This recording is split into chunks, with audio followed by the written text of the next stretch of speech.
കൊല്ലത്ത് മുഖ്യമന്ത്രിക്ക് നേരെ കരിങ്കൊടി പ്രതിഷേധം. ശബരിമല സ്വർണ്ണക്കൊള്ള കേസിൽ മുഖ്യമന്ത്രി പിണറായി വിജയൻ രാജിവെക്കണമെന്നാവശ്യപ്പെട്ടായിരുന്നു പ്രതിഷേധം. കൊല്ലം രണ്ടാംകുറ്റിയിലും മുഖത്തലയിലുമാണ് മുഖ്യമന്ത്രിക്ക് നേരെ കരിങ്കൊടി പ്രതിഷേധം നടന്നത്.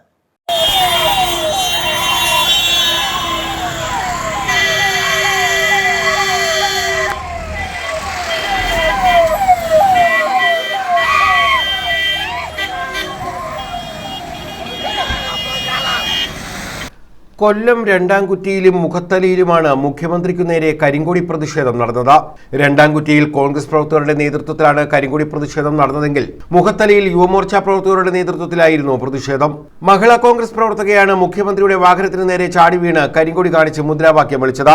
വനിതാ പോലീസിന്റെ അഭാവം മൂലം കുറച്ചുനേരം മുഖ്യമന്ത്രിയുടെ വാഹനത്തിന് മുന്നിൽ കരിങ്കൊടി വീശി പ്രതിഷേധിച്ചു. തുടർന്ന് മുഖ്യമന്ത്രിയുടെ പൈലറ്റ് വാഹനത്തിലെ പോലീസുകാർ പ്രവർത്തകരെ നീക്കം ചെയ്തു. മത്സ്യത്തൊഴിലാളി കോൺഗ്രസ് സംസ്ഥാന കമ്മിറ്റി അംഗം ദീപ ആൽബർട്ട്, KSU ജില്ലാ വൈസ് പ്രസിഡന്റ് ഫൈസൽ കുഞ്ഞുമോൻ എന്നിവരായിരുന്നു പ്രതിഷേധിച്ചത്. രണ്ടുപേരെയും കിളികൊല്ലൂർ പോലീസ് കസ്റ്റഡിയിലെടുത്തു. മത്സ്യത്തൊഴിലാളികളുടെ മക്കൾക്കുള്ള സ്കോളർഷിപ്പുകൾ മുടങ്ങിയതിൽ പ്രതിഷേധിച്ചായിരുന്നു മുഖ്യമന്ത്രിക്ക് നേരെ കരിങ്കൊടി കാണിച്ചത്. ന്യൂസ് ബ്യൂറോ, കൊല്ലം.